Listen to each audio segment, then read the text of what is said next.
The night Dimitri Ferrari chose his date for the annual Christmas dinner, he didn't select a socialite, a politician's daughter, or one of the eager women his consigliere had vetted. He walked into his private wine cellar and stopped in front of his house manager, who was cataloging inventory with a clipboard. Eve Smith's pen slipped from her fingers. The Ferrari estate was silent, except for the hum of climate control and the distant echo of security boots on marble. It was nearly 11, and Eve was finishing her final task of the day, trying to remain as unnoticed as she always did. She preferred existing in the margins, a shadow that ensured everything ran perfectly without drawing attention, but tonight, invisibility had become impossible. Dimitri stood blocking the only exit, still wearing the charcoal suit from whatever meeting had kept him late. His tie was loosened, his jaw carved from tension, and his dark eyes were fixed on her with an intensity that made her skin prickle with warning. "Miss Smith," he said, his voice low and deliberate. She straightened, forcing her hands steady even as her heart hammered. "Sir, the inventory is nearly complete. I'll have the report by morning. Cancel your evening." He took a step closer, and the temperature in the room seemed to drop. "Get dressed. You're accompanying me to the Ferrari Christmas dinner." Her breath caught. She had been counting bottles of wine worth thousands, her hair pulled into its usual efficient bun, her simple black dress bearing the faint dust of the cellar. She shouldn't even be having this conversation. I don't understand. Surely, you meant—" "I don't repeat myself, Eve." The way he said her first name sent electricity down her spine. In 2 years of employment, he had never used it. Always, Miss Smith. Always professional, always distant. "The dinner is tomorrow evening," he continued, studying her the way a chess master studies the board. "You'll be fitted for appropriate attire in the morning. My driver will collect you at 6. Sir, I'm your house manager. I shouldn't—" "You will." His eyes flashed with something dangerous and utterly final. "Because 6 months ago you saved my reputation when you had every reason to let it burn. And tonight, Eve, I need someone I can actually trust." He turned toward the door, then paused. "The woman I'm meant to marry will be seated directly across from us. Don't disappoint me. Stay with us, because what happens next will leave you speechless. Before we start, make sure to hit like and subscribe. And really, I'm curious, where are you watching from? Drop your country name in the comments. Let's connect." I love seeing how far our stories travel. Eve stood in Dimitri's private study at dawn, surrounded by more luxury than she'd ever touched in her life. A stylist circled her like a predator, measuring, tutting, making notes on a tablet while Eve tried not to hyperventilate. "Arms up," the woman commanded. Eve obeyed, her mind still replaying the wine cellar. "The woman I'm meant to marry will be seated directly across from us." She hadn't slept. Couldn't. Every time she closed her eyes, she saw Dimitri's face in the dim light, felt the weight of his words pressing against her chest. The stylist draped fabric across her shoulders, silk so fine it felt like water. Red, I think. To make a statement. Evie's thoughts drifted back 6 months, to the night that had apparently sealed her fate. It had been late July. Dimitri was in his study negotiating the Calabrese deal, a shipping contract worth 40 million and the grudging respect of 3 rival families. Eve had been restocking his bar cart when she'd heard the voices rising, tension crackling through the mahogany door. Then, sirens, federal vehicles screaming up the drive. The study door had burst open. Dimitri's lieutenant Marco had grabbed her arm. "Move! Now!" If they find him in that room? Eve hadn't thought. She'd reacted. She'd yanked the fire alarm with one hand while grabbing the phone with the other, screaming about a burst pipe in the East Wing. Then she'd run to the security office, where 3 federal agents were already demanding entry, and she'd played the role of her life panicked employee, wringing her hands, begging them to help with the flooding that was destroying priceless art. By the time they'd realized there was no emergency, Dimitri had vanished. The deal had closed remotely. The agents had left with nothing. Dimitri had found her in the kitchen 2 hours later, still shaking. She'd expected rage, termination. Instead, he'd studied her with those dark, calculating eyes. That was either brilliant or suicidal, he'd said. It was improvisation, sir. You really should have an exit strategy that doesn't rely on your house manager's creativity. The words had tumbled out before she could stop them. His eyebrow had risen fractionally. Then he'd turned and left without another word. She'd been certain she'd be fired by morning. "Miss Smith!" The stylist's sharp voice pulled her back. "The dress!" Eve turned and forgot how to breathe. The gown was the color of fresh blood, backless, with a neckline that plunged just enough to be dangerous. Diamonds glittered at the waist, and the fabric looked like it cost more than her annual salary. "I can't wear that." "You will." Dimitri's voice came from the doorway. Eve spun, instinctively crossing her arms over her chest even though she was still fully clothed. He leaned against the frame, watching her with that same unreadable intensity, now wearing a fresh suit that probably cost more than a car. The stylist gathered her materials. "I'll return in 1 hour for final adjustments." She vanished, closing the door behind her. The silence stretched. "Why me?" Eve finally asked. "You could have anyone." "I don't want anyone." Dimitri moved to his desk, opening a drawer. "I want someone who doesn't flinch when things fall apart, someone who thinks faster than she speaks, someone who insults me when I deserve it." He pulled out a velvet box and set it on the desk between them. "6 months ago, you risked federal charges to protect me. You didn't ask for anything in return. You didn't leverage it. You went back to counting silverware like nothing had happened." He opened the box, revealing a diamond necklace that caught the morning light and shattered it into rainbows. "That kind of loyalty is rare, Eve. It's also dangerous for you to possess without protection." "I don't need protection. I need to stay invisible." "Too late." His smile was cold. "The moment you pulled that alarm, you became visible to me. And what I see, others eventually notice." He lifted the necklace from the box. "Come here." Every instinct screamed at her to refuse, to run, to return to the safety of schedules and inventory lists. But his eyes held hers with absolute authority, and she found herself crossing the carpet until she stood close enough to smell his cologne. Dimitri moved behind her. The necklace settled against her collarbone, cold and heavy. His fingers brushed her neck as he fastened the clasp, and she shivered involuntarily. "Tonight, you are not staff," he murmured near her ear. "You are my most valuable asset. Do not disgrace me." 2 hours later, Eve sat in a different chair while a different expert, this time a man in his 60s with steel-gray hair, stood before her with a leather portfolio. "The Ferrari family tree," he announced, opening it to reveal a sprawling diagram. "You have 4 hours to memorize the critical relationships."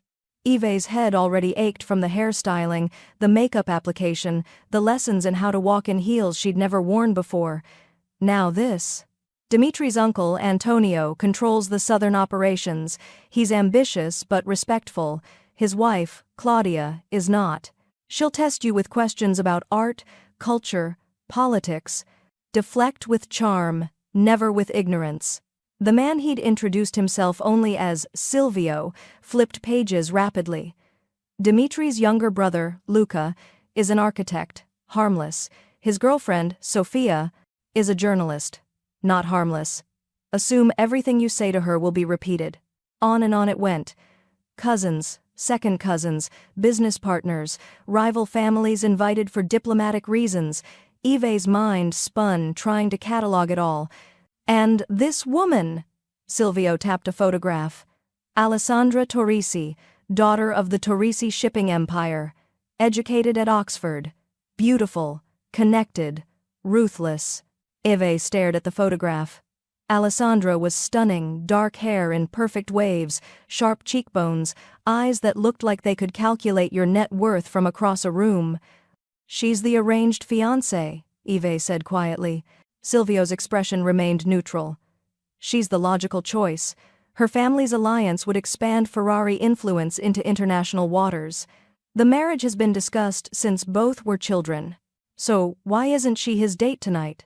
"That," Silvio said, closing the portfolio, "is not my concern. Or yours.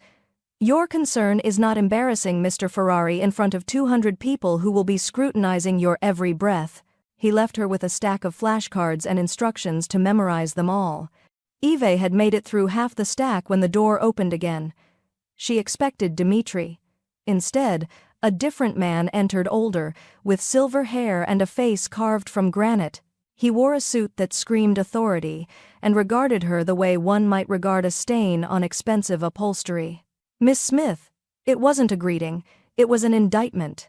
"You must be Valentino." Eve set down the flashcards, keeping her voice steady. "The consigliere. I am the man who keeps Dmitri from destroying himself with impulse decisions." Valentino moved closer, his presence filling the room with cold disapproval. Decisions, like bringing his house manager to the most important social event of the year. He made his choice. He made a mistake. Valentino's eyes were chips of ice. "You're a pawn, Miss Smith. A statement. He's using you to send a message to his family, and when that message is delivered, you'll be discarded, possibly damaged in the process." Eve's hands clenched in her lap. "Then why are you telling me this?"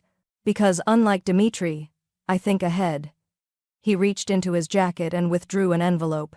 "This contains 20,000 euros and a train ticket to Florence. Leave now, disappear. By the time Dmitri realizes you're gone, it will be too late for him to find a replacement, and he'll be forced to accept reality. You want me to abandon him hours before the dinner. I want you to save yourself from becoming collateral damage in a war you don't understand." Eve stared at the envelope, her pulse thundering. 20,000 euros. Freedom, safety. Everything she'd worked for since arriving in Italy with nothing but a suitcase and a fabricated resume. She stood slowly. "Thank you for your concern, Valentino, but I don't run from obligations." His expression hardened. "Then you're a fool." "Perhaps. But I'm a fool who keeps her promises." Valentino's jaw tightened. He turned to leave, then paused at the door. "When this ends badly, and it will remember that I offered you a way out." The door closed with a soft click. Eve exhaled shakily and moved toward the suite's private exit, a servant's passage that would take her back to her quarters. She needed air, space, 5 minutes to process everything before a figure stepped from the shadows, blocking the corridor. The bodyguard was massive, easily 6.5 feet of solid muscle, with a scar bisecting his left eyebrow. He said nothing. Didn't need to. His presence was message enough. "I just need to get my Eve started." He shook his head once. "I'm not trying to leave. The guard crossed his arms. Eve's chest tightened. She turned back into the suite, the door clicking locked behind her. The realization settled over her like ice water. She wasn't a date. She was a prisoner. The sun had set by the time the stylist returned for final inspection. Eve stood before a full-length mirror, barely recognizing herself. The red dress hugged every curve, the backless design revealing skin she'd kept hidden for years. The diamond necklace glittered at her throat.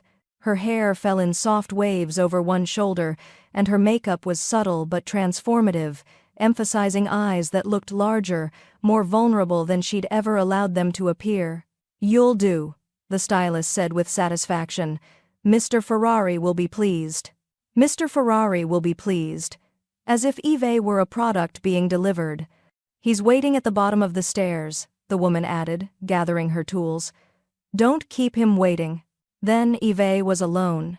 She stared at her reflection, trying to find the house manager who'd catalogued wine bottles just 24 hours ago. That woman had disappeared, replaced by someone who looked like she belonged in Dmitri Ferrari's world. Fake, she thought. It's all fake. But her hands were steady as she lifted the hem of the dress and walked toward the door. The Ferrari estate's grand staircase was a masterpiece of marble and gold, sweeping down to the main foyer in an elegant curve. Eve's heels clicked against the stone as she descended, one hand trailing along the banister for balance. Dmitri stood at the bottom, checking his watch. Then he looked up. The expression that crossed his face was brief but unmistakable, pure, undiluted shock, followed by something darker, hungrier. Eve nearly stumbled on the last step. His hand shot out, catching her elbow, steadying her. The touch sent electricity racing up her arm. "Careful," he murmured. "Breaking your neck would complicate the evening." How thoughtful. She lifted her chin, channeling every ounce of false confidence she possessed. "Though I'm surprised you care about complications. Your consigliere seem to think you specialize in them." Dimitri's eyes narrowed fractionally. "Valentino spoke to you. He offered me money and a train ticket, very generous. And yet you're here." "I don't run from difficult situations, Mr. Ferrari. Though I'm starting to wonder if I should reconsider that policy." Something flickered in his expression, approval, maybe, or satisfaction. "There she is. The woman who insults me to my face. You said you needed someone you could trust. I assumed that included honesty." "It does." His hand moved from her elbow to the small of her bare back, the touch searing against exposed skin. "But tonight, Eve, I need you to be careful with that honesty.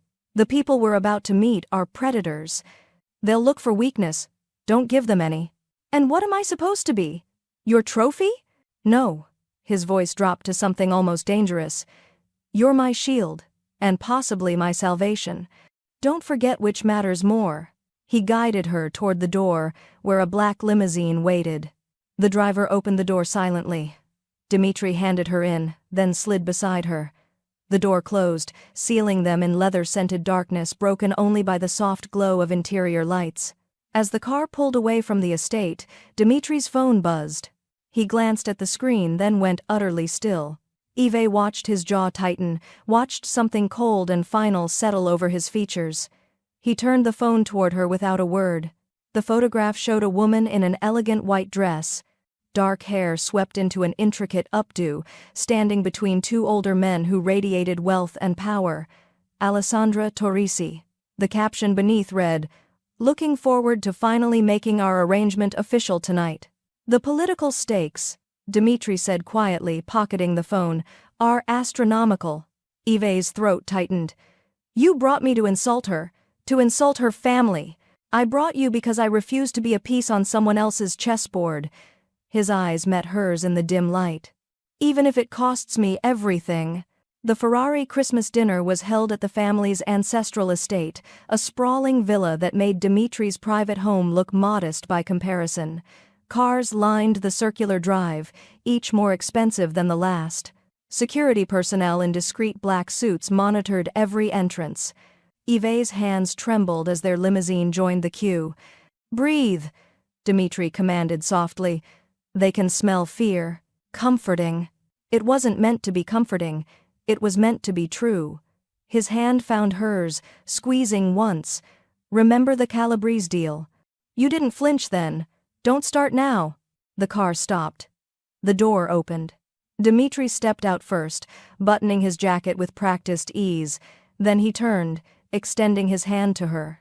Eve took it, letting him guide her from the car into the crisp December night.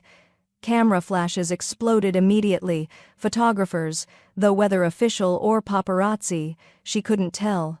"Ignore them," Dimitri murmured, his hand settling possessively at her waist. Eyes forward, shoulders back. "You belong here." "I don't," she thought. "I absolutely don't." But she lifted her chin and let him guide her toward the entrance. The foyer was magnificent, soaring ceilings, crystal chandeliers, marble floors that gleamed like ice. A string quartet played something classical and elegant, servers circulated with champagne on silver trays, and every single person stopped talking when Dimitri and Eve entered. The silence was deafening. Eve felt 200 pairs of eyes dissecting her, taking in the dress, the diamonds, the way Dimitri's hand rested on her lower back with clear possession. She saw shock, confusion, calculation, anger. An older woman with sharp features and hair like spun platinum was the first to approach. "Dimitri, darling." Her smile was all teeth. "What an unexpected choice. Aunt Claudia." Dimitri's voice was perfectly pleasant and utterly devoid of warmth. "May I introduce Miss Eve Smith?" "Smith?" Claudia's eyes raked over Eve. "How? American? And what do you do, Miss Smith?" This was the test. Eve could feel Dimitri's hand tense slightly against her back. "I ensure things run smoothly," Eve said, keeping her voice steady. Attention to detail is something of a specialty. How industrious. The word dripped condescension. And how did you meet my nephew? She saved my life, Dmitri said before Eve could respond. Everything else is irrelevant. Claudia's smile sharpened. How dramatic. Well, I'm sure Alessandra will be delighted to meet her. She's just arrived with her parents. Shall I introduce you? That won't be necessary. Dimitri's hand slid from Eve's back to her hand, threading their fingers together. We'll make our own introductions. He led Eve deeper into the villa, toward the main dining hall. More stairs, more whispers. Eve could feel the weight of judgment pressing down like a physical force. The dining hall was breathtaking, a massive room with vaulted ceilings, a table that could seat 50, and decorations that looked like they'd cost more than most people earned in a year. Place cards marked each seat with calligraphy. Dmitri found theirs near the head of the table. As promised, directly across from them was a place card reading Alessandra Torrisi. Eve's stomach dropped. She's already here, Dmitri said quietly, his eyes scanning the room, 3 tables away. Don't look yet. But Eve couldn't help it. She turned slightly, following his gaze, and found herself staring at the woman from the photograph. Alessandra Torrisi was even more stunning in person, commanding, elegant, watching them with dark eyes that missed nothing. She wore white like a statement, like a bride. When their eyes met, Alessandra smiled. It was not a friendly smile. Dmitri leaned down, his breath warm against Eve's ear. The woman I was meant to marry is 3 tables away. Smile, Eve. His hand tightened around hers.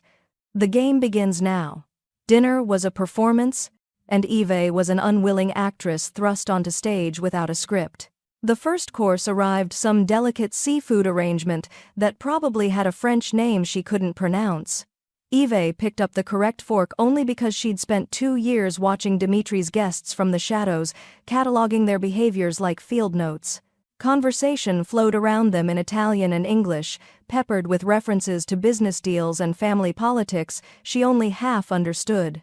Dmitri played his role perfectly, the powerful boss, attentive but not overly affectionate, his hand occasionally finding hers beneath the table in a gesture that could have been possessive or reassuring. Possibly both. Alessandra hadn't looked their way since that first smile. She sat with perfect posture, engaging her table in animated conversation, laughing at appropriate moments. A woman completely unbothered by her fiancé's rebellion. It made Eve's skin crawl. You're doing well, Dmitri murmured between courses. Aunt Claudia is watching you like you're a science experiment, but you haven't given her ammunition yet. Is that the bar? Not providing ammunition? In this family, survival is the highest achievement. Before Eve could respond, a man approached their table, tall, silver-haired, with the kind of weathered handsomeness that came from decades of getting exactly what he wanted. His suit was impeccable, his smile sharp as a knife. Dmitri, the man's voice carried authority. You've been holding out on us. Dimitri's expression remained neutral. Massimo, I wasn't aware you'd returned from Sicily. I cut my trip short when I heard you'd be bringing a guest. I couldn't miss the opportunity to meet her. Massimo's eyes slid to Eve with calculated interest. Miss Smith, is it? Eve's throat tightened, but she kept her voice steady. Mr. Massimo De Luca. I handle the family's southern interests. He pulled out the empty chair beside her without asking permission and sat. Tell me, Miss Smith, how does one go from managing a household to managing a Ferrari? The question landed like a slap. Around them, nearby conversations quieted. I don't manage Mr. Ferrari, Eve said carefully. I manage his home. Ah, but there's an art to that, isn't there? Knowing where everything belongs. What should be displayed and what should be kept in the back rooms. His smile widened. I've always admired people who understand their proper place. Dimitri's hand found her knee under the table, squeezing once. A warning or encouragement, she wasn't sure. Massimo, Dmitri said, his voice carrying an edge. Unless you have business to discuss. Actually, I'm fascinated by Miss Smith's background. Massimo leaned back, radiating false warmth. Smith is such an Adaptable name, isn't it? Works in any country. Very convenient for someone who might want to leave their past behind. Yves's pulse thundered. He knew. Somehow this man she'd never met knew that Yves Smith wasn't her real name, knew she'd invented her identity when she'd arrived in Italy with nothing but desperation and a talent for making herself useful. The past is irrelevant, Dimitri said coldly. Only present value matters. Oh, I agree completely. Massimo stood, adjusting his cufflinks. Though I find the past has a way of resurfacing at inconvenient moments, especially when someone's value is being publicly evaluated. He leaned down, his breath hot against Yves's ear. Sophia Miller. That was your name, wasn't it? Before you ran from Chicago 3 years ago. Yves's blood turned to ice. Massimo straightened, smiled pleasantly at Dimitri, and walked away. Yves's vision blurred. Sophia Miller. A name she'd buried so deep she'd almost convinced herself it belonged to someone else. Someone weak. Someone who'd fled instead of fighting. Yves. Dimitri's voice cut through her panic. Look at me. She forced her eyes to his. Found darkness there, and something colder. Calculation. He's testing you, Dimitri said quietly. Testing whether you'll break. Don't. He knows. I don't care what he knows. Dimitri's hand moved from her knee to her hand, threading their fingers together. All that matters is what you do next. Yves swallowed hard. Across the room, Massimo had rejoined his table, speaking animatedly to a woman in emerald green. He glanced back at Yves, smirking. He's waiting for me to run, she realized. Waiting for me to prove I don't belong here. The old Yves Sophia would have fled, found the nearest exit and disappeared into the night, starting over somewhere new with a different name and a different story. But Sophia Miller had been a victim. Yves Smith was a survivor. Excuse me, Yves said, loud enough to carry to nearby tables. She stood, smoothing her dress with hands that barely trembled. I need to address something. Dimitri's eyebrow rose fractionally, but he didn't stop her. Yves walked directly to Massimo's table. Conversations died in her wake. She felt every eye in the room tracking her movement, felt the weight of their judgment and curiosity pressing down like a physical force. Massimo looked up, surprise flickering across his face before he masked it with amusement. Miss Smith, forget something? Actually, yes. Yves kept her voice pleasant, almost friendly. I forgot to mention that I'm familiar with your shipping routes through Palermo, the ones you established without proper family approval in 2019. Massimo's smile froze. You see, as house manager, I have access to quite a lot of documentation, old contracts, forgotten emails, the sort of administrative details that people assume the staff doesn't read. She tilted her head. It's remarkable what people overlook when they think you're beneath their notice. Careful, Massimo said softly, his eyes hardening. You're in dangerous territory. Am I?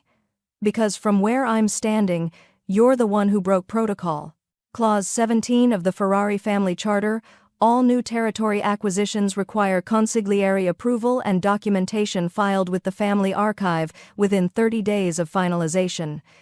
Yves's smile was all teeth. Your Palermo routes were never filed. Which means they don't officially exist. Which means if someone were to say, audit your operations. The silence was absolute. Massimo's jaw tightened. You're bluffing, perhaps. But are you willing to bet your southern empire on it? Yves leaned in slightly, dropping her voice. I understand my proper place, Mr. De Luca. It's wherever I'm most useful. Tonight, that happens to be here, publicly. As Mr. Ferrari's guest. She straightened. Enjoy your meal. The walk back to her seat felt like a mile. Yves's heart hammered so hard she thought it might burst through her ribs.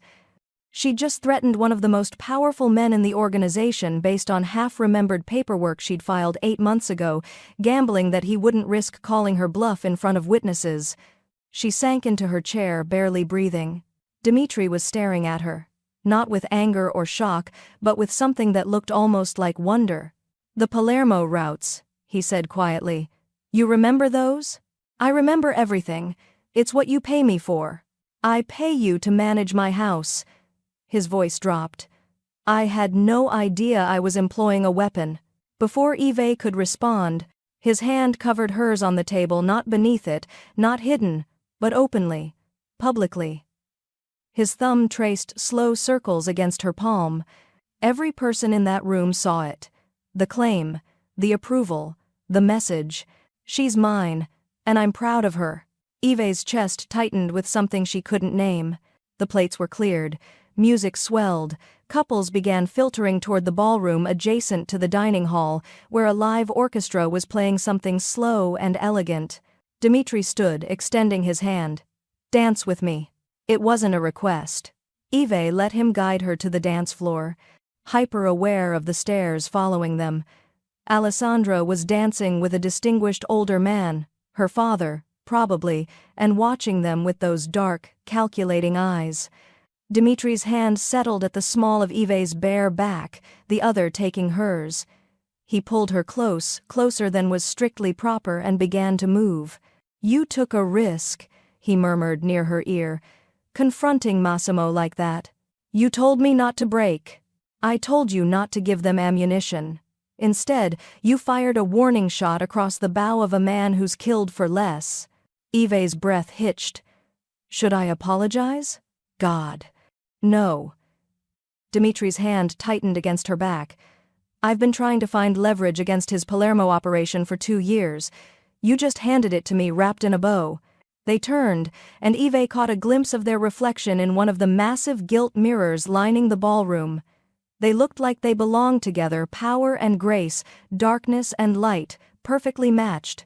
It was terrifying how right it felt. "What name did Massimo call you?" Dmitri asked quietly. Eve stiffened. "It doesn't matter." "It matters to me." "Why?" "So you can add it to your file on me? Make sure your investment is sound?" His eyes flashed.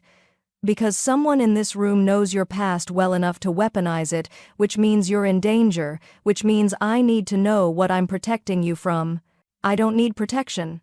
I need—" The words died as Eve caught movement in her peripheral vision.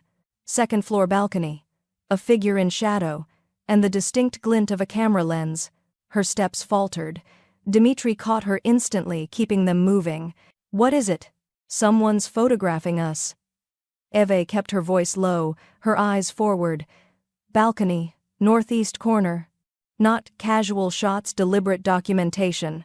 Dmitri didn't look, didn't change expression, but his hand shifted slightly, adjusting their position so his body blocked the camera's best angle.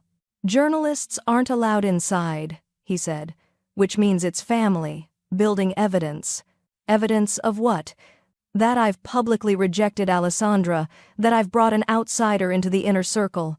His jaw tightened. "Evidence for the coming trial." The music swelled.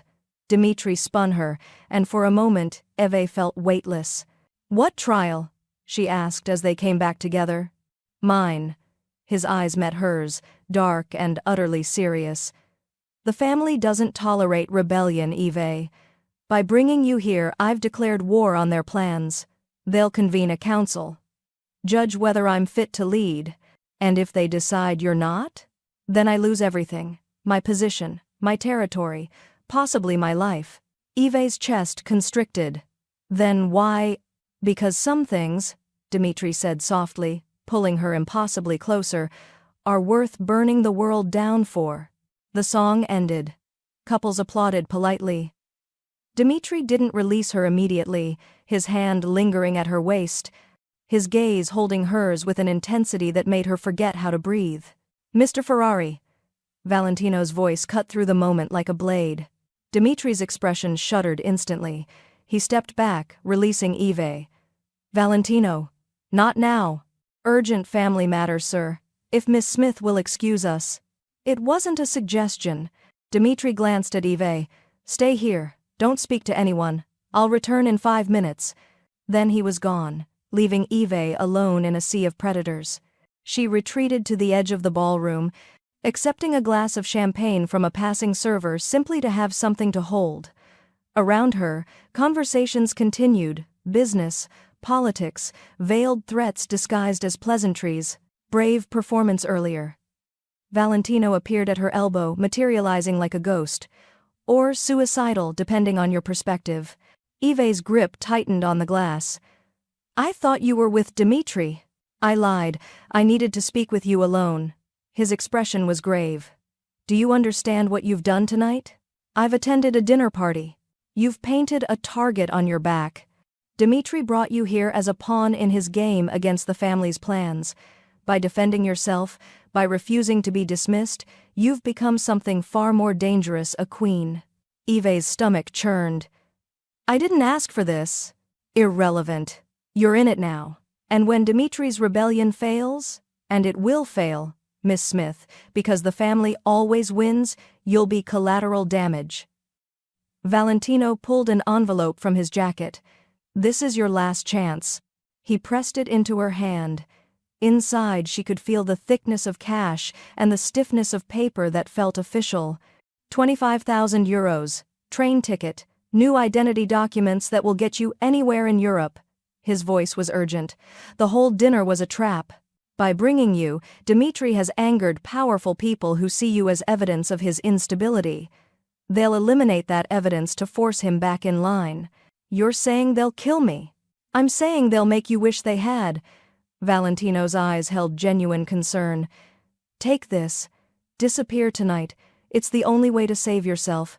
Yves stared at the envelope. Freedom, safety, escape. Everything she'd always chosen before. "Why do you care?" she asked. "Why help me?" "Because I've served the Ferrari family for 30 years. I've seen what they do to people who get in their way." His voice softened fractionally. "You remind me of someone. Someone I failed to protect. Once. I won't make that mistake again." He turned to leave. "Wait." Yves's voice stopped him. "If I stay, if I refuse to run, what happens?"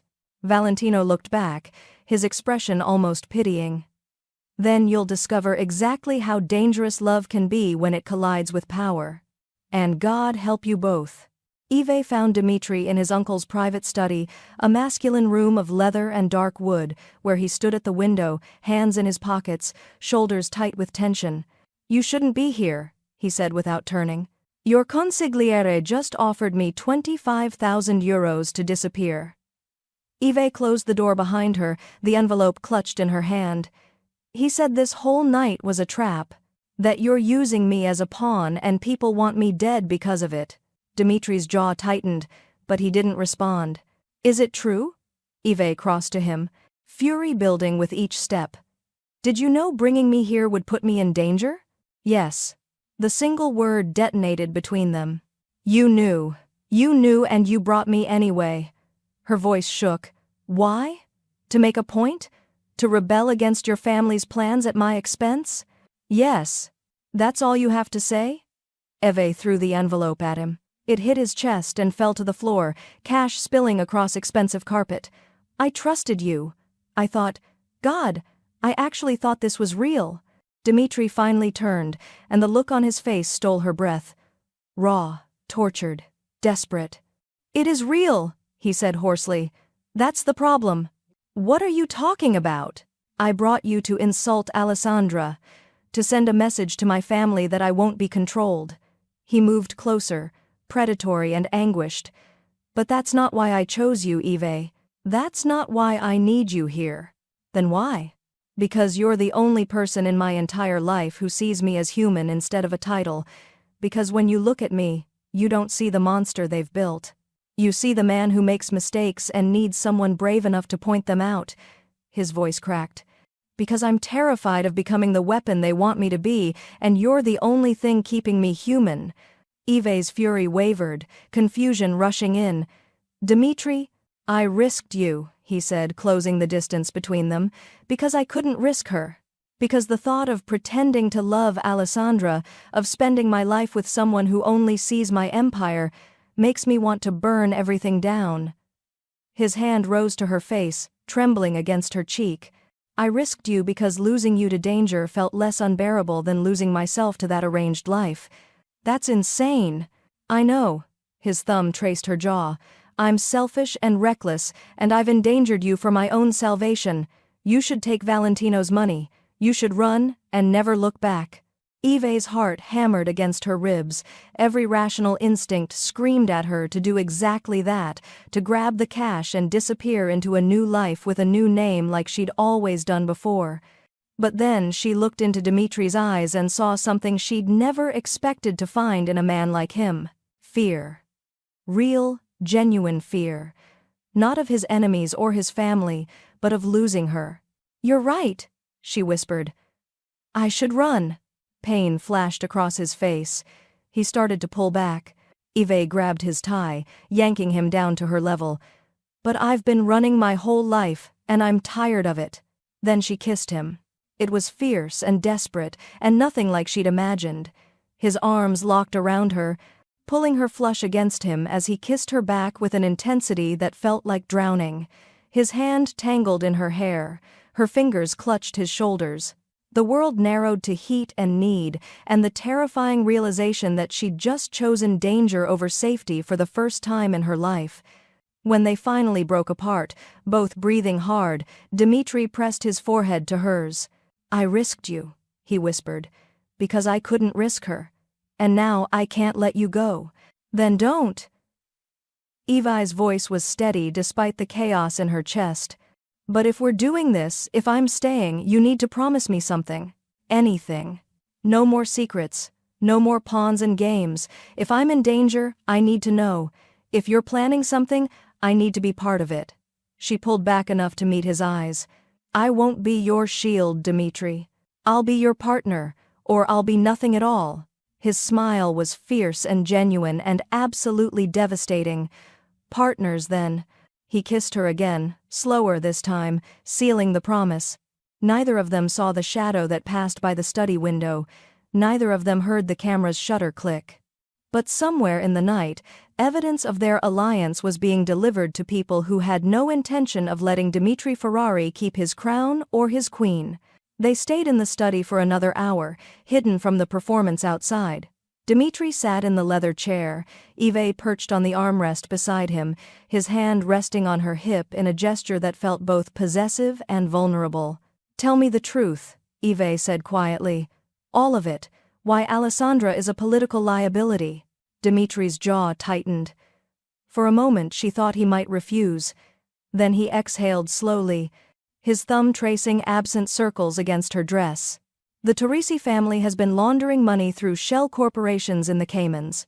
Small amounts, careful distributions, nothing that would draw attention individually." His voice was clinical, detached. "But I had my accountant run an aggregate analysis 6 months ago. They've moved nearly 40 million euros in the past 2 years. Eve's breath caught. "That's catastrophic if discovered. The family's survived because we're careful. Because we operate within certain boundaries that keep us below federal radar." His hand tightened on her hip.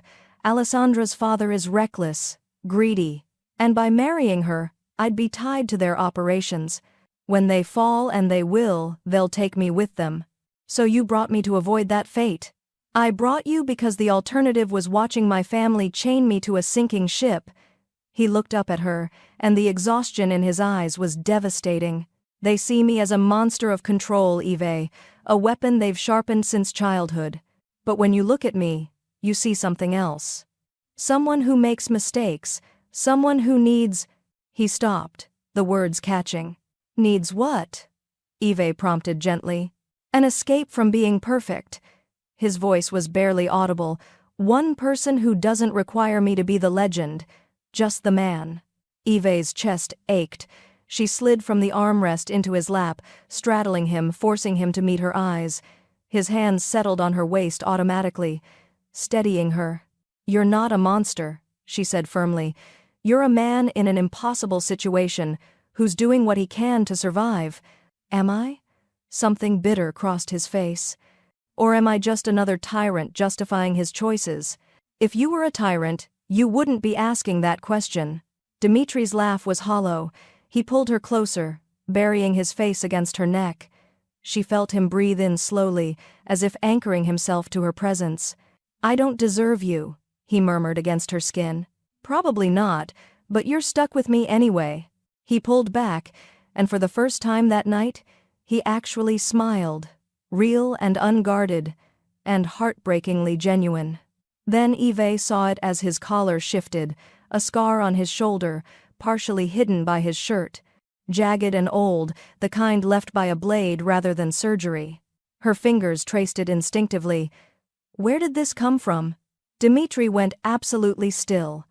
The warmth in his expression vanished, replaced by something cold and distant. Don't. His hand caught her wrist, stopping her exploration. Some truths are better left buried, Eve. Dmitri. We should return to the party. He stood abruptly, lifting her off his lap and setting her on her feet with mechanical efficiency.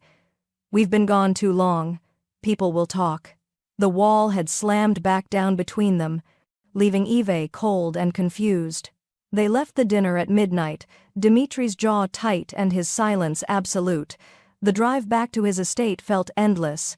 Every attempt Eve made at conversation died against his stoic withdrawal. When they arrived, he walked her to her quarters without a word, then disappeared toward his own wing of the mansion. Eve stood in her room, modest compared to the rest of the estate, but still more luxurious than anywhere she'd ever lived, and stared at the red dress pooled at her feet. The night felt surreal. The kiss. The promise. The sudden distance when she'd touched his scar. Some truths are better left buried. She couldn't sleep.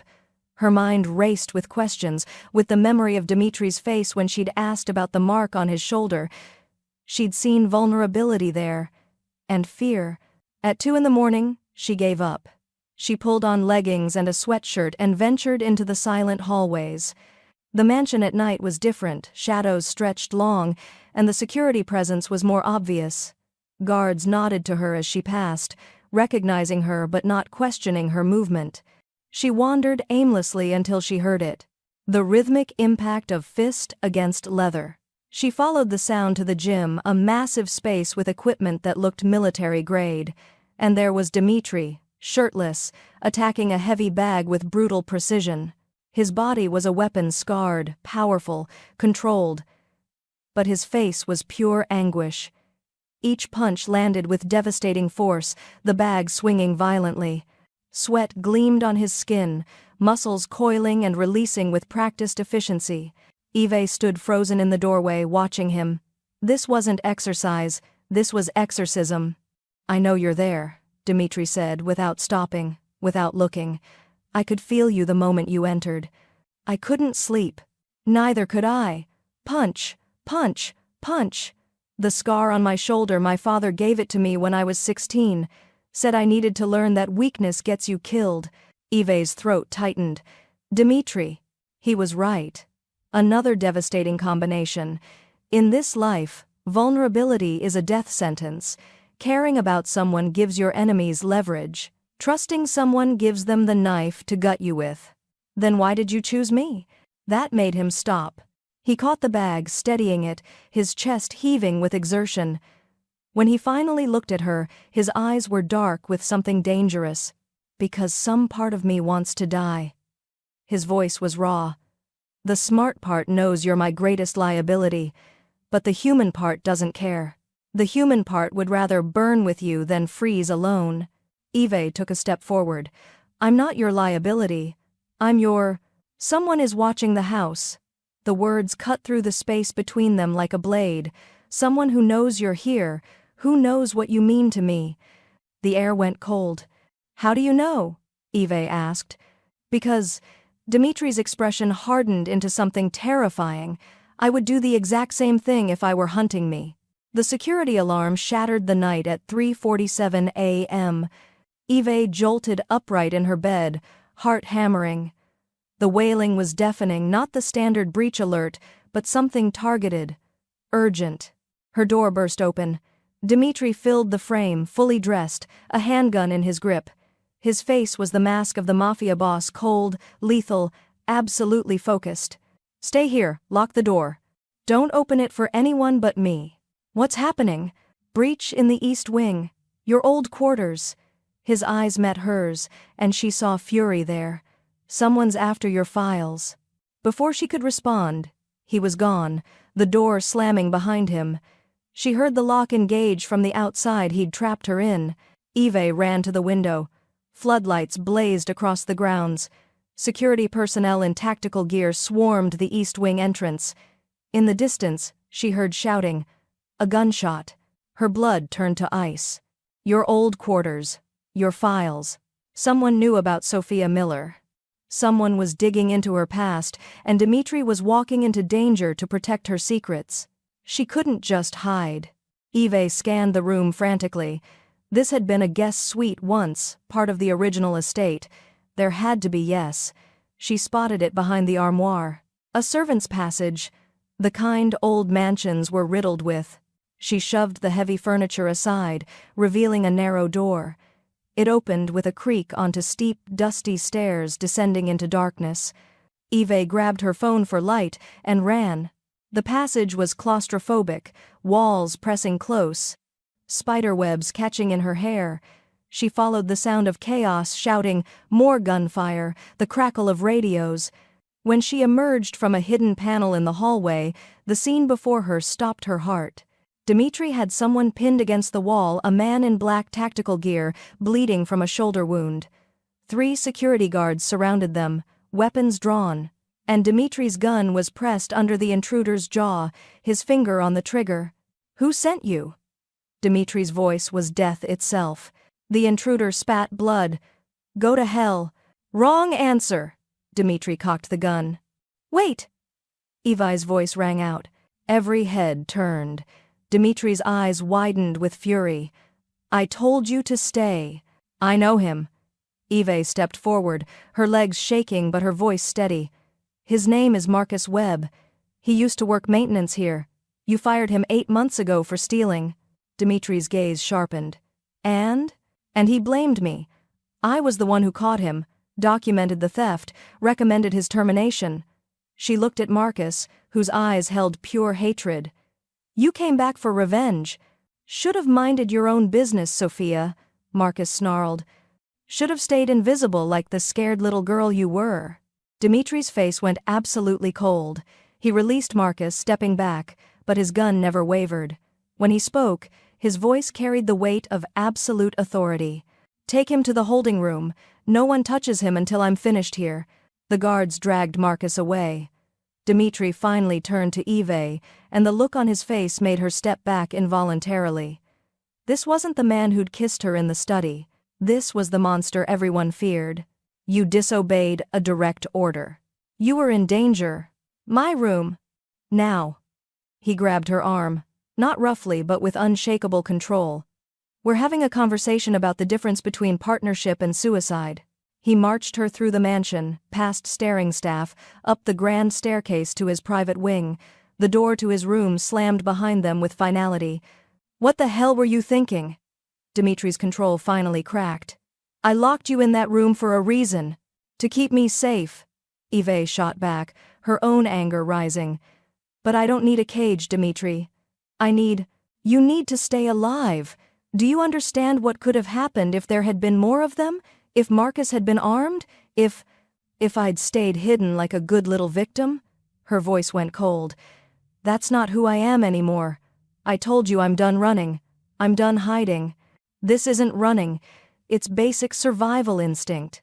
No. It's you trying to control me the way your family controls you. The words exploded out of her.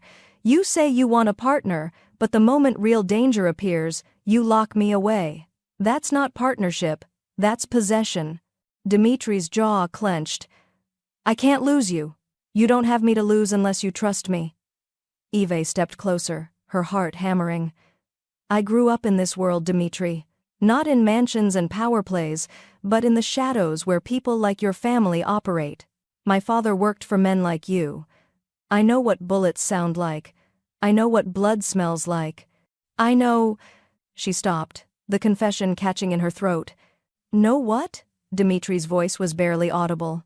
I know what it's like to watch someone you love die because they got caught in crossfire between monsters. Her eyes burned. My father was collateral damage in a territory dispute in Chicago. The men who killed him never even knew his name. He was just inconvenient. Dimitri's expression cracked. Eve. That's why I ran, why I became Sophia Miller and then Eve Smith, and probably a dozen other names before I'm done. Because in your world, the invisible people don't matter. They get discarded. She lifted her chin. But tonight, I chose to matter. I chose to walk into danger instead of hiding from it. And if you can't accept that, then maybe Valentino was right. Maybe I should take his money and disappear. The silence stretched between them, heavy with everything unsaid. Then Dimitri moved. He crossed the distance in 2 strides and pulled her against him, his arms locking around her with desperate strength. Don't, he whispered against her hair. Don't disappear. Don't become another ghost I failed to protect. Eve's hands clutched his shirt. Then stop trying to protect me like I'm fragile. I'm not fragile. I'm terrified and furious and completely out of my depth, but I'm not fragile. I know, his voice cracked. I saw you face down Massimo tonight. I saw you walk into an active breach because you thought I was in danger. You're the bravest person I've ever met, and it's killing me. She pulled back enough to see his face. Why? Because brave people die in my world, Eve. They die because they refuse to hide, because they stand up when they should stay down, because they care more about others than their own survival. His hands framed her face, and I can't watch that happen to you. You don't get to choose, Eve said softly. I do, and I choose this. I choose you, even knowing how it might end. Dimitri's kiss was desperate and raw, tasting of fear and need and something that felt dangerously close to love. When they broke apart, his forehead rested against hers. We need to question Marcus. Find out who else knows about Sophia Miller. Together, Eve said firmly. We do it together. After a long moment, Dimitri nodded. Together. The holding room was in the mansion's basement concrete walls, a single chair, and Marcus Webb zip-tied to it with blood seeping through his tactical gear. Dimitri entered first, Eve behind him. Marcus looked up, his face a mask of pain and defiance. Nothing you do will make me talk, Marcus spat. I'm dead either way. Probably, Dimitri agreed, pulling up a second chair and sitting with casual menace. But quick or slow, that's still negotiable. Dimitri. Eve's hand on his shoulder stopped him. Let me. His eyebrow rose. Eve. Trust me.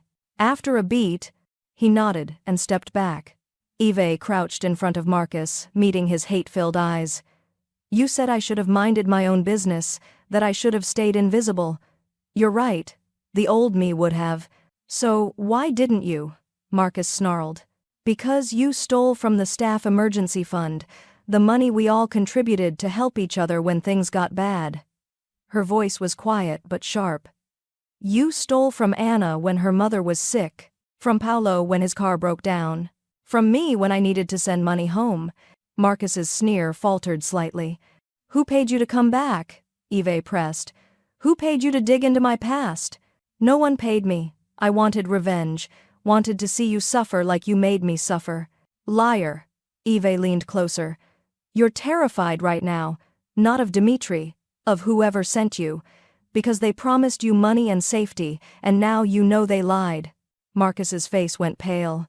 Tell me who, Eve said, and I'll make sure you live through this. You don't have that authority. She does. Dimitri's voice was granite.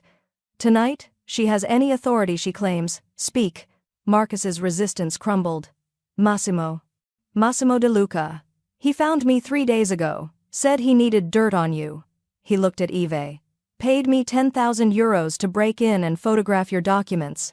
Said there'd be more when I delivered proof of who you really were. Eve's blood ran cold. Massimo, the man she'd publicly humiliated, the man with everything to lose if his Palermo operations were exposed. He's building a case, Dimitri said softly, his mind clearly racing. Gathering evidence to present to the family council. Proof that I've compromised security by bringing in an outsider with a fabricated identity. It's worse than that, Marcus gasped. He knows about Chicago. About your father. Eve's world tilted. That's impossible. No one knows. Someone does. Marcus's laugh was bitter. Massimo has files, photographs, your father's murder, your testimony to the police, everything. Dimitri's hand found Eve's shoulder, steadying her. Who else has seen these files?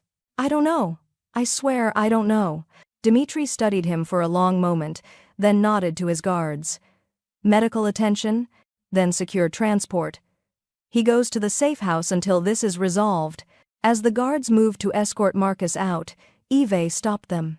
She leaned down, her mouth near Marcus's ear, and whispered in Sicilian a phrase her father had taught her long ago. The words of the old families, a promise of blood, debt, and protection. Sangue chiama sangue, ma misericordia rompe il cerchio. Blood calls to blood, but mercy breaks the cycle. Marcus's eyes went wide with terror and recognition. You can't be. What did you say? Dimitri demanded, his voice sharp. But Eve just straightened, her expression unreadable. Nothing important, just a reminder that some debts transcend revenge. As Marcus was dragged away, still staring at her in shock, Dimitri turned to Eve with dangerous intensity. That phrase, where did you learn it? Eve met his eyes, and in that moment, she made a choice. No more secrets, no more hiding. From my father, she said quietly. Before he was collateral damage, before he was just an invisible worker, when he was Matteo Castellano, enforcer for the Moretti family in Chicago. The silence in the room was absolute. Your father, Dimitri said slowly, was Moretti's enforcer, the one who disappeared 7 years ago, the one who was murdered for trying to leave the life. Yes. Eve's voice didn't shake. I'm not just running from a past, Dimitri, I'm running from a legacy, and Massimo just connected all the dots. Dimitri stood motionless for 3 heartbeats. Then he walked to his desk, unlocked a drawer, and pulled out a thin manila folder. Matteo Castellano, he said, opening it, Moretti enforcer. Disappeared June 2018 after requesting release from service. Body found 3 weeks later in Lake Michigan. Ruled a mob execution. He looked up at Eve. You were 17, changed your name to Sophia Miller, worked cash jobs until you had enough for a passport, then fled to Europe. Eve's breath caught. How long have you known? Since the day I hired you. I run background checks on everyone who enters my home, Eve. The question is why you came here, to my house specifically. She'd known this moment would come, had rehearsed the confession 1,000 times, but standing before him now, seeing the calculation in his eyes, the words stuck in her throat. My father, she began carefully, spent his last 3 months investigating something. He wouldn't tell me what, but he was terrified. He kept saying he'd found proof of something bigger than Moretti, bigger than Chicago, something that connected to families in Italy. And you think I was involved? I thought someone in your organization might have been, so I applied for every service position I could find in Italian crime family households. Yours was the first to respond. She met his eyes. I took the job to investigate, to find out what my father died protecting. Dimitri's expression remained unreadable.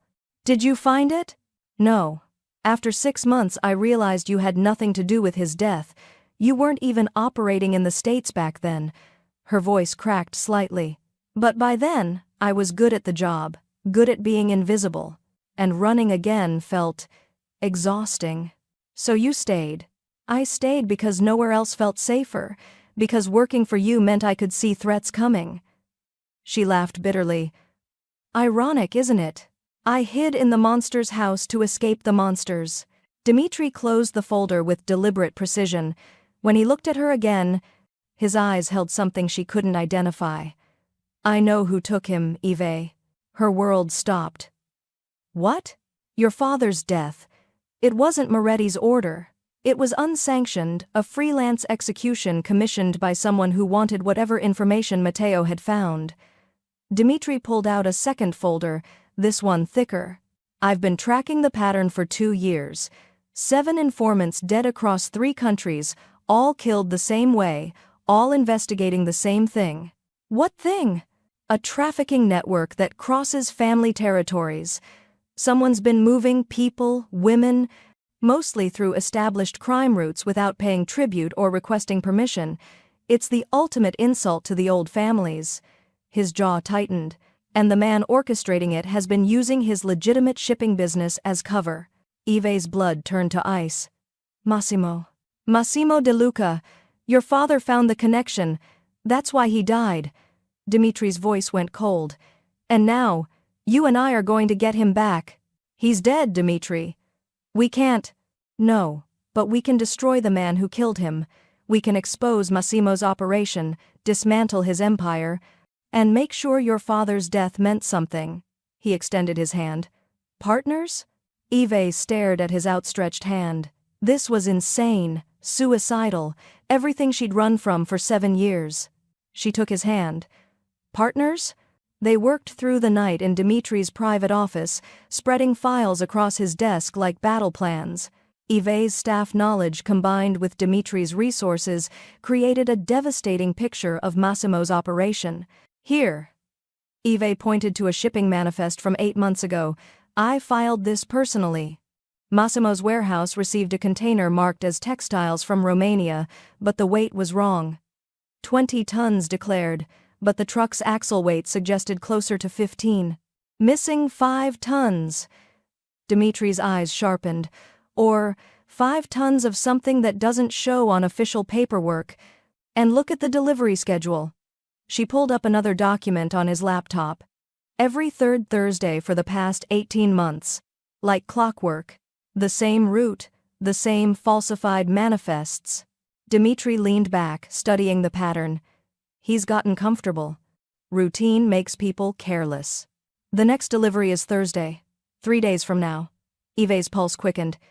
If we could access the warehouse during the transfer, we'd have evidence, witnesses, everything needed to bring him before the family council. Dimitri's smile was cold and dangerous. They'd have no choice but to sanction him, strip his territory, possibly his life. They worked in synchronicity, Ive's meticulous memory for administrative details, revealing vulnerabilities in Massimo's operation that Dimitri's tactical mind could exploit. Hours passed. Coffee appeared and disappeared. The sun rose outside the windows. You're brilliant at this, Dimitri said quietly, watching her cross-reference another document. Strategic thinking, pattern recognition. You've been wasted organizing my wine cellar. I wasn't wasted. I was surviving. Eve looked up. But this, working with you like this, it feels like living. Something intense passed between them. Dimitri stood, moving around the desk to where she sat. His hand cupped her face, thumb brushing her cheekbone. After this is over, he said. After Massimo is destroyed and your father is avenged, what do you want, Eve? Honestly? Always. I want to stop running. I want to use my real name again. I want... She swallowed hard. I want to wake up next to you without wondering if it's the last time. Dimitri kissed her softly, a promise wrapped in tenderness. Then we make sure Thursday goes perfectly. Eve pulled up the warehouse schematics she'd found in the archived files. There's a problem. The security system. Massimo upgraded it 6 months ago. Biometric locks, armed guards, cameras covering every entrance. Can we bypass it? Maybe. But we'd need someone on the inside to disable the biometrics. She studied the layout. And even then, we'd be walking into his territory. His people, his guns. Worth it? Eve thought of her father. Of 7 years running. Of every name she'd worn like armor. Yes, it's worth it. Dimitri's expression hardened with determination. Then we go in together. Thursday night. We end this. But as Eve stared at the warehouse layout, a cold certainty settled in her chest. Getting in would be dangerous. Getting out alive would be nearly impossible. Thursday arrived with brutal clarity. Dimitri spent the morning making calls, positioning his people, ensuring every contingency had a backup plan. Eve spent it memorizing the warehouse layout until she could navigate it blind. They met in his armory at dusk, a room Eve had never entered before. Weapons lined the walls in precise rows. Body armor hung on mannequins. It looked like preparation for war. We don't have to do this, Dimitri said, loading a pistol with practiced efficiency. I can send a team. You can stay here where it's safe. No. Evi's voice was steady. My father. My fight. I'm going. He studied her for a long moment, then pulled body armor from the rack. Then you wear this. Non-negotiable. She let him strap the vest onto her, his fingers efficient but gentle. When he finished, his hands lingered on her waist. This could go wrong in 1,000 different ways, he said quietly. Massimo could have increased security, could have moved the operation, could be waiting for us with twice the firepower we're expecting. I know. And you still want to go. I need to go. There's a difference. Eve placed her hands over his. For 7 years, I've been running from my father's death, from his legacy, from everything he died trying to expose. Tonight, I stop running. Tonight, I finish what he started. Dmitri pulled her against him, his arms locking around her with desperate strength. If we don't make it out, he whispered against her hair, know this. You are the only thing I have ever truly loved. The only person who made me want to be more than the weapon they created. Eve's throat tightened. Dmitri, let me finish. He pulled back, his eyes intense. I brought you to that dinner thinking you'd be my statement, my rebellion. But you became my reason. Everything I do from this moment forward, it's for you. To build a world where you can finally stop hiding. Then, we better survive. Evi said, her voice thick with emotion. Because I have plans for that world. Plans that involve you being alive to see them. His kiss was fierce and claiming, a promise and a prayer wrapped together. When they broke apart, he pressed a small device into her hand. Emergency beacon. If we get separated, if things go wrong, you press this and my people will extract you, no questions asked. What about you? I'll find my own way out. I always do. His smile was grim. I'm a Ferrari, Kara. We're too stubborn to die easily. They loaded into an unmarked SUV, Dmitri driving with lethal focus. The warehouse district was industrial and isolated, perfect for illegal operations. As they approached, Dmitri killed the headlights, navigating by moonlight. 15 minutes until the delivery truck arrives, he said, checking his watch. We breach during the chaos of unloading. They'll be focused on the cargo, not perimeter security. Eve's heart hammered. And if we're wrong? Then we improvise. Like the Calabrese deal. He glanced at her. You're good at improvisation. I'm good at not dying. There's a difference. Tonight, Dmitri said, parking in the shadows. Let's be good at both. They moved through shadows like ghosts. Eve had changed into black tactical gear, her hair pulled back, face smudged with camouflage. She looked nothing like the woman in the red dress. She looked lethal. The warehouse loomed ahead, corrugated steel, minimal lighting, guards stationed at intervals.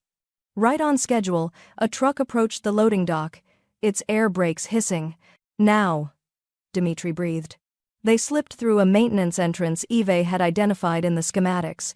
Inside was exactly as she'd memorized rows of containers, forklifts, and the distant sound of men shouting orders. Dmitri moved with predatory grace, clearing corners, signaling for her to follow. They reached the administrative office, a glass-walled room overlooking the warehouse floor. Inside would be the computer system with all of Massimo's records. I need 5 minutes, Eve whispered, pulling out a USB drive loaded with extraction software. You have 3.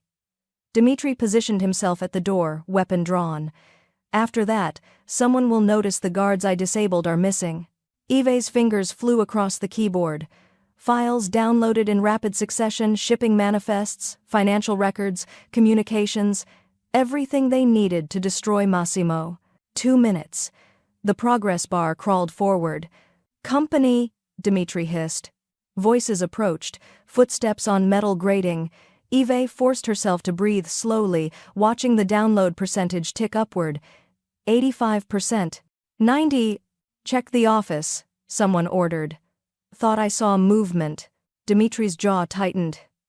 Eve. 10 more seconds. We don't have 10 seconds. The door handle turned. Eve ripped the USB drive free at 97% and dove behind the desk. Dmitri moved like lightning, disarming the first guard with brutal efficiency, his pistol taking down the second with a silenced shot. But the gunfire triggered alarms. Sirens wailed, floodlights blazed across the warehouse. "Go!" Dmitri grabbed her hand, pulling her toward the exit. They ran. Behind them, shouts erupted. More guards poured from side rooms, bullets sparked off metal containers. Dmitri returned fire without breaking stride, his aim devastatingly accurate.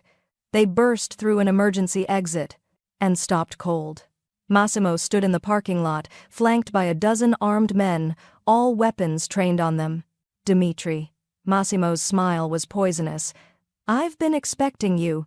Though I admit, bringing your little house manager was an unexpected touch." They were surrounded. No cover, no escape route. Yves's hand found Dmitri's, squeezing once. "The USB drive," Massimo continued, extending his hand. "Give it to me, and I'll make your deaths quick. Refuse, and I'll make her watch while we dismantle you piece by piece." Dmitri's grip on his weapon tightened.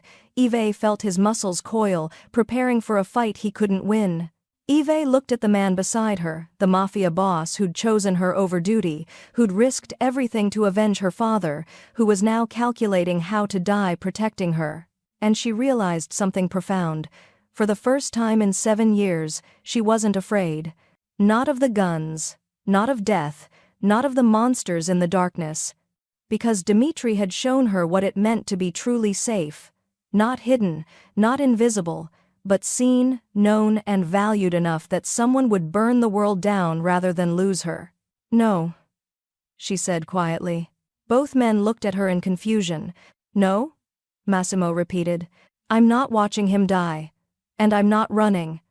Yves released Dmitri's hand and stepped forward, ignoring his sharp intake of breath. "You want the drive? Come take it." "Yves," Dmitri's voice held warning. But she was done being afraid. Done being the victim. Done letting monsters control her story. "My father died because of you," she said, her voice carrying across the silent parking lot. "Matteo Castellano. You had him killed because he found proof of your trafficking network. Because he was going to expose you." Massimo's expression flickered. "Your father was weak. He thought loyalty meant more than profit. He thought people meant more than profit.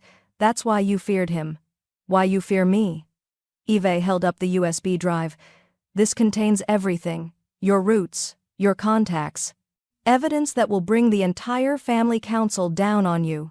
Then I'll just kill you and take it." "You could, but Dmitri's people know we're here. If we don't check in within 10 minutes, this information uploads automatically to every family boss in Italy." She smiled coldly. "Did you really think we'd come here without insurance?" It was a complete bluff. But her voice didn't waver. Massimo's eyes narrowed. "You're lying." "Am I? Do you want to risk your entire empire on that assumption?" The standoff stretched. Yves felt Dmitri's tension behind her, felt him ready to move, to fight, to die protecting her. Then Dmitri did something that shocked everyone. He lowered his weapon, holstered it, and pulled out a satellite phone. "What are you doing?" Massimo demanded. "Calling someone who can end this without bloodshed." Dmitri's voice was calm, almost casual. He dialed, then put the phone on speaker. It rang twice before a woman's voice answered. Cool, authoritative, unmistakable. "Alessandra Torrisi speaking." Yves's breath caught. The arranged fiancée, the woman from the dinner. "Alessandra," Dmitri said, "I'm at Massimo De Luca's warehouse. He's holding me at gunpoint. I have evidence of his unsanctioned trafficking operation, evidence that proves he's been using your family's shipping routes without permission or payment." Silence. Then, "Put him on." Dmitri held out the phone. Massimo stared at it like it was a serpent. "Massimo," Alessandra's voice was ice. "Is this true?" "It's a lie, a fabrication." "I'll ask once more. Have you been running operations through Torrisi routes without authorization?" Massimo's face went pale. The phone represented something more terrifying than Dmitri's gun family politics, alliances, the complex web of relationships that kept the criminal world functioning. Stand down, Alessandra commanded. If you kill a Ferrari heir on my family's territory, you start a war we'll all lose. Lower your weapons, now. For 5 agonizing seconds, no one moved. Then, slowly, Massimo's men lowered their guns. Dimitri ended the call, pocketed the phone, and looked at Eve with something like awe. Ready to go home? He asked softly. Eve took his hand. Together. As they walked toward their vehicle, Massimo's voice followed them. This isn't over, Ferrari. Dimitri didn't even look back. Yes, it is. They made it 3 blocks before headlights flooded the street behind them. Dimitri's hand went to his weapon, but Eve recognized the car immediately. That's Valentino's Mercedes. The consigliere emerged, flanked by 4 men in dark suits, but instead of weapons, Valentino carried a leather portfolio, the kind used for official family business. Going somewhere? His voice was dry. Valentino. Dimitri's tone held warning.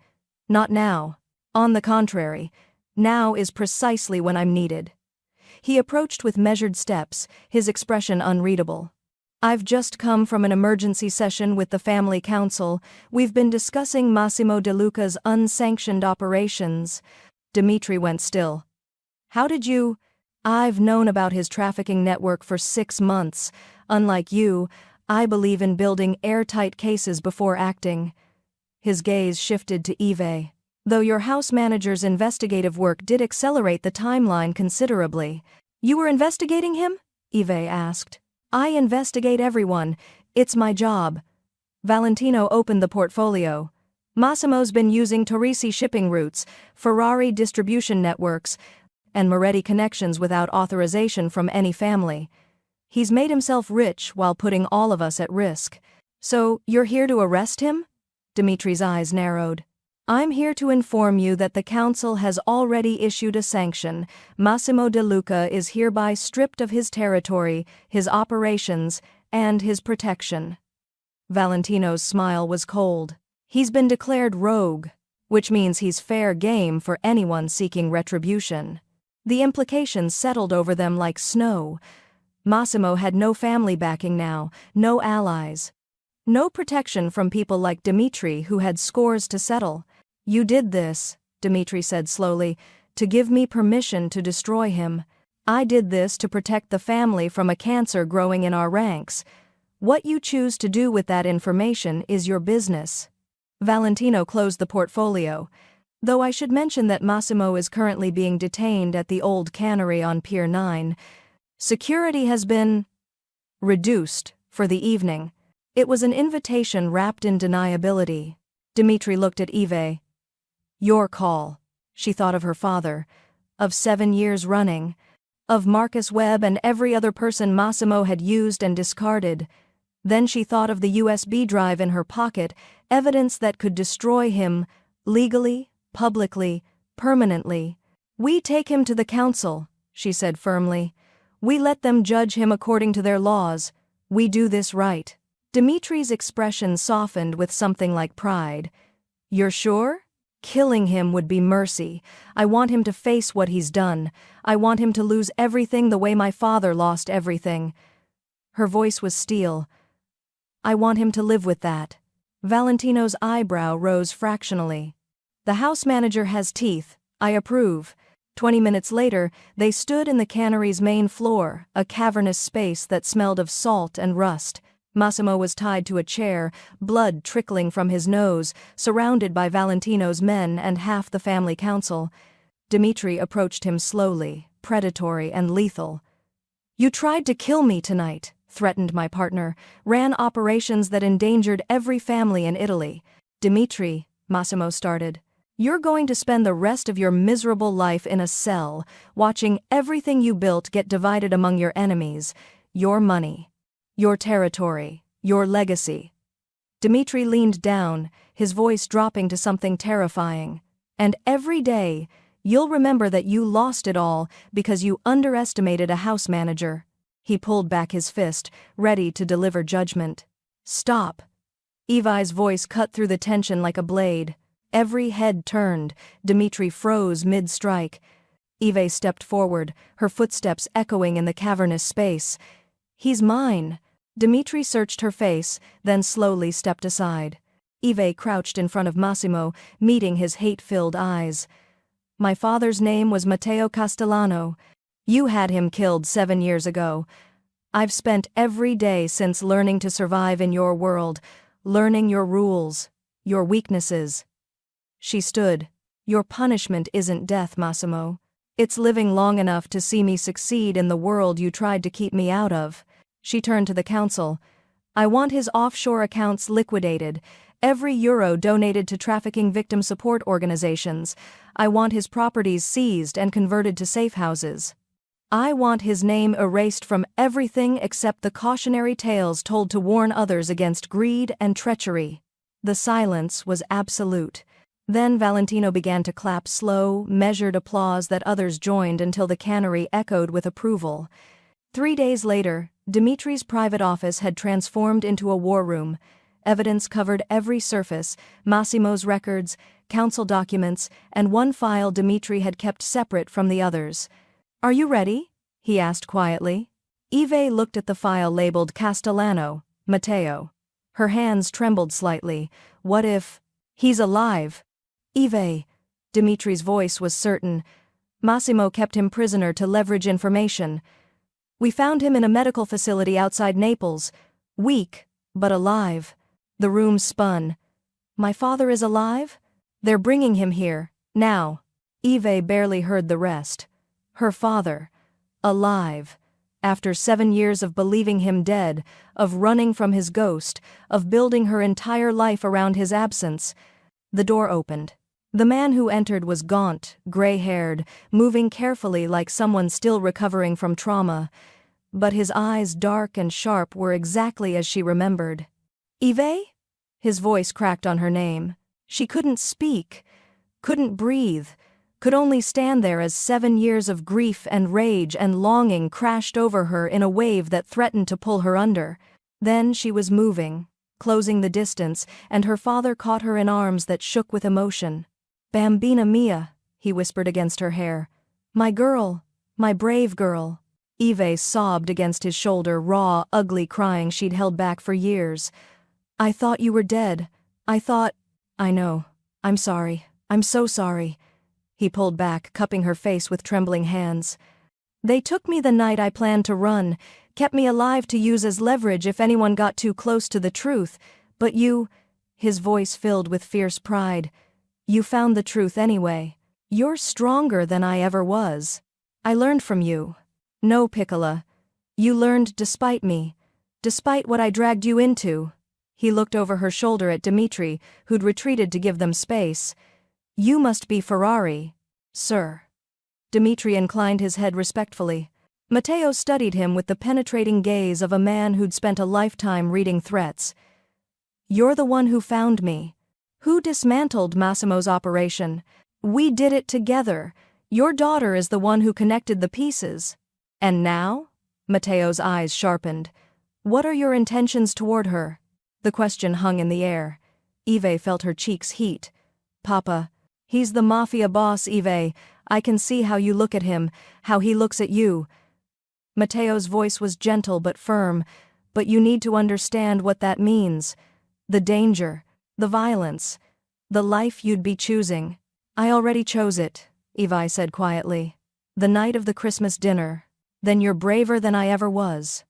Or more foolish. He pulled her close again. He is still the mafia boss, Eve. Don't let your love blind you to the danger. Don't make my mistakes. But as Eve met Dimitri's eyes over her father's shoulder, she saw something that gave her certainty. Not the monster everyone feared. Not the weapon his family had created. Just a man who'd risked everything to give her back what she'd lost. That was worth any danger. The Ferrari estate's main hall had been cleared of its Christmas decorations.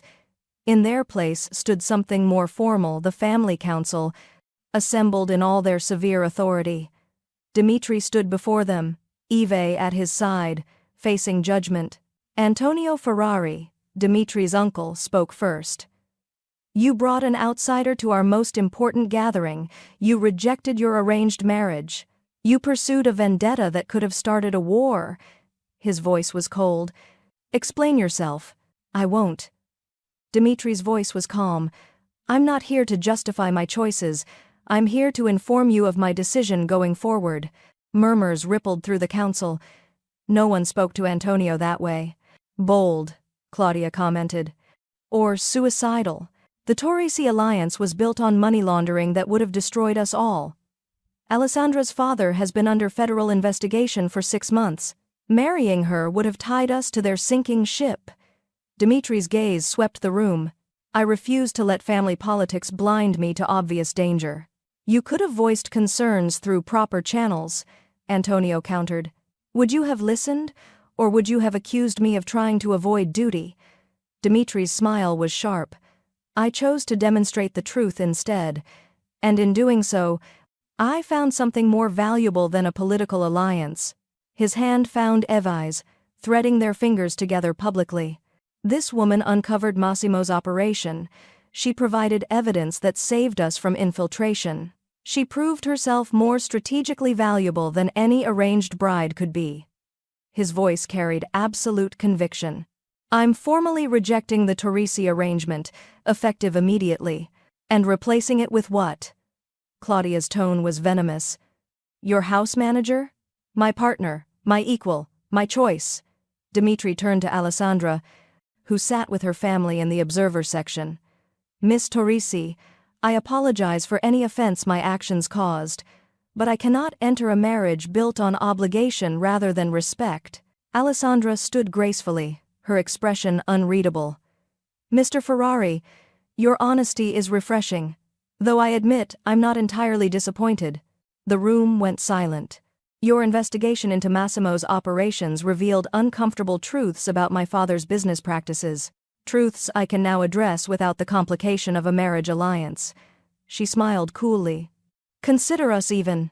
It was a diplomatic masterpiece, saving face while severing ties cleanly. The council debated for another hour. Finally, Antonio spoke. The engagement is dissolved. The Torrisi alliance is terminated. His gaze fixed on Dimitri. But understand you've used your last act of rebellion. From this moment forward, the family expects absolute loyalty. Understood, Dimitri said. They filed out, leaving Dimitri and Eve alone in the empty hall where their story had begun just weeks ago. The same hall where he'd shocked everyone by bringing her. Where she'd faced down Massimo. Where everything had changed. Dimitri pulled a small velvet box from his jacket pocket. Not the ring box Eve expected, but something else entirely. What is that? She asked. The beginning of our future. His eyes held hers. But first I need to know if you want that future. Knowing what it means. Knowing what I am. Eve's heart hammered. Show me. Dimitri opened the box. Inside was a key, antique brass, ornate, clearly important. This is the key to the Castellano estate, he said quietly. A property that belonged to your grandfather's family before they lost it in the 1970 seconds during a territory dispute. I purchased it 3 days ago. Evi's breath caught. Why? Because I'm done building empires on blood and fear. Because I want to create something legitimate, something that honors the people who've been crushed by this life. His voice was steady. I'm starting a foundation for victims of trafficking and organized crime, support services, legal aid, safe houses, everything people like your father needed and never got. He placed the key in her palm, closing her fingers around it. This is your estate, Eve. Legally, irrevocably. But I'm hoping, he paused, vulnerability flashing across his face. I'm hoping you'll let me build that foundation there, with you, as partners. Eve stared at the key, her vision blurring with tears. You're giving me my family legacy back. I'm giving you a choice. Take the estate, take the life you deserve, and leave this world behind. Or stay, build something beautiful on top of something terrible. Prove that people like us can break the cycle. He cupped her face. You're not my house manager anymore. Eve.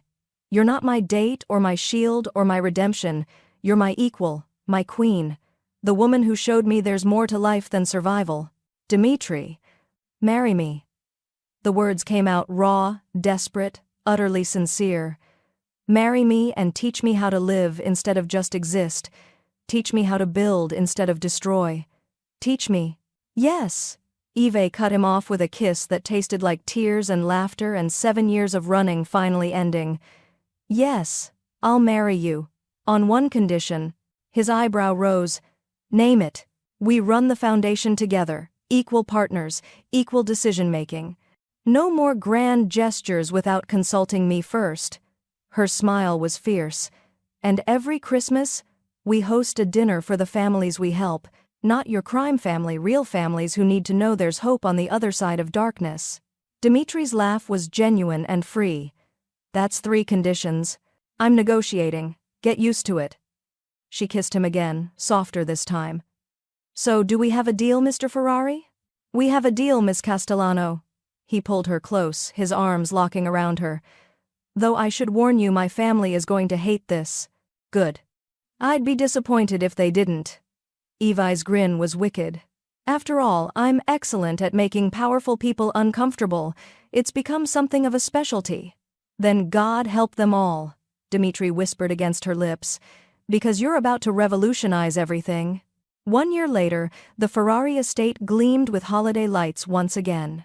But this time, the decorations were different, homemade ornaments, mixed with expensive ones, children's drawings alongside priceless art, chaos woven into elegance. Eve stood in the foyer, adjusting a truly ridiculous ornament, a felt reindeer with googly eyes that one of the foundation's kids had made. It clashed spectacularly with the crystal chandelier above it. You're sure about that placement? Dimitri's voice came from behind her. She turned to find her husband. God, she still got a thrill from that word, leaning against the doorframe in an expensive sweater and jeans, casual in a way he never used to be, relaxed in a way she'd once thought impossible. Absolutely certain. She stepped back to admire the reindeer. It's perfect. It's a disaster. But his smile was fond. Our guests will think we've lost our minds. Our guests are trafficking survivors and their families. I think they'll appreciate the authenticity. She moved into his arms, fitting against him like she'd been designed for that exact space.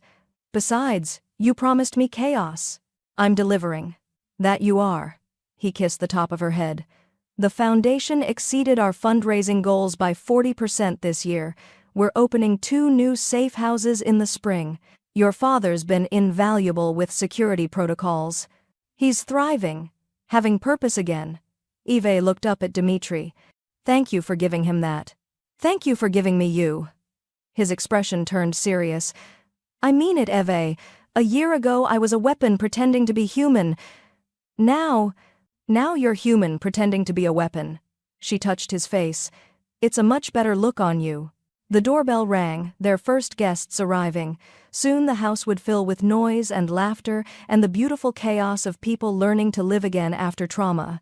As Dimitri moved to answer the door, Eve caught his hand. Hey, I need you to promise me something. His eyes softened. Anything. Promise me you'll never ask me to be invisible again, even when it's safer, even when it's easier. Her voice was steady but intense. Promise me you'll always see me, fight with me, build this life with me, all of it. The mess, and the beauty, and everything in between.